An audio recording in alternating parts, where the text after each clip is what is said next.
The beautiful Nastassia Jaffa, 2010 USN Face of Fitness winner, has been spending some time with us here in studio, giving us valuable information on healthy living. Now, yesterday we took a look at healthy lunch options, and today we're going to be talking about healthy dinner options. Nastassia, welcome back to our kitchen. Thank you for having me. Are you well this morning? Yes. Fantastic. When it comes to dinner time, it's the last meal of the day. What would you say are some of the do's and don'ts?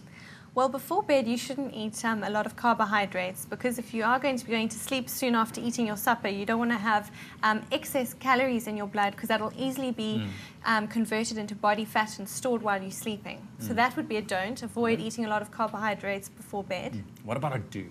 A do. If you are training and exercising and you're trying to optimize your muscle building, you'd have a bit of protein before bed.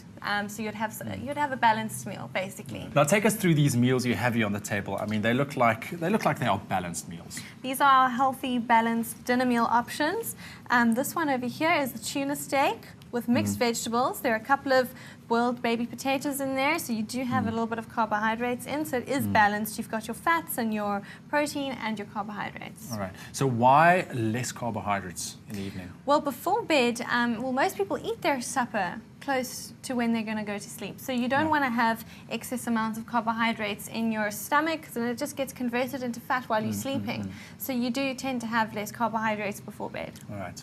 And let's touch on the subject of portion size. I mean, how much am I supposed to eat at night? I mean, sometimes I know you eat a big plate and then you can't fall asleep, and then sometimes you eat little and you wake up hungry. How much should you eat? Well, a guy like you can have about 200 grams of protein, and a lady like me, I'd have about 100 grams of protein. So a chicken breast is 100 grams of protein. So perhaps you could have 2 chicken breasts with your supper. And then maybe before bed, if you're still hungry, you can opt for an extra bit of protein. We've got USN protein dessert, and we've got the USN protein shake here, and these are both fantastic. Complex protein, it gets released slowly while you're sleeping, and it supplies you with that constant release of amino acids to keep you going through the night. All right. The protein dessert, is that like a little sweet option after your dinner that we you can call take? it protein dessert because you can actually make a mousse like we've got over here. You mix one scoop with a bit of water, and it turns into a fantastic mousse. And that's something that you can have. It's a bit sweet, so it's going to satisfy that craving. And over here we've got the shake option.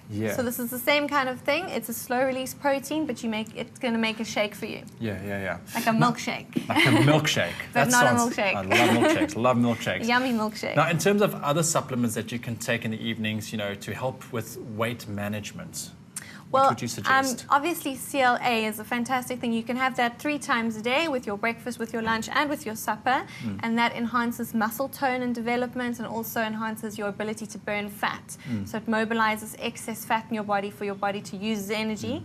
Also, before dinner, I would recommend having the stimulant-free Fedra cut that kickstarts your metabolism, and that'll get you going. So that won't keep you up at all because that won't keep you up, but it's going to boost your metabolism.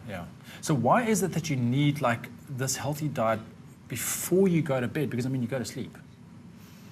You've got to have the right amount of protein, carbohydrates, and fats just to sustain you as a healthy individual. The fats, it helps to balance your hormones, and obviously the protein, your body's going to incorporate the protein into your own muscles and muscle repair and recovery.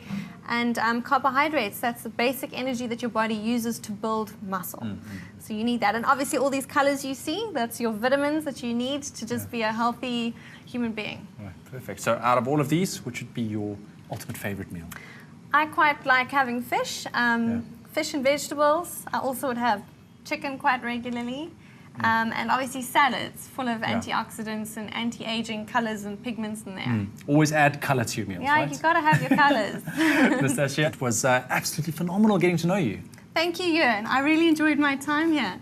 And I just want to say to all those ladies out there who would like to unlock their potential as fitness models to please log on to the fitnessmag.co.za website and have a look at the competition. USN Face of Fitness 2011, the entries open in July. And also don't forget to check out our Espresso Show website for the 12-week weight loss plan right there just for you.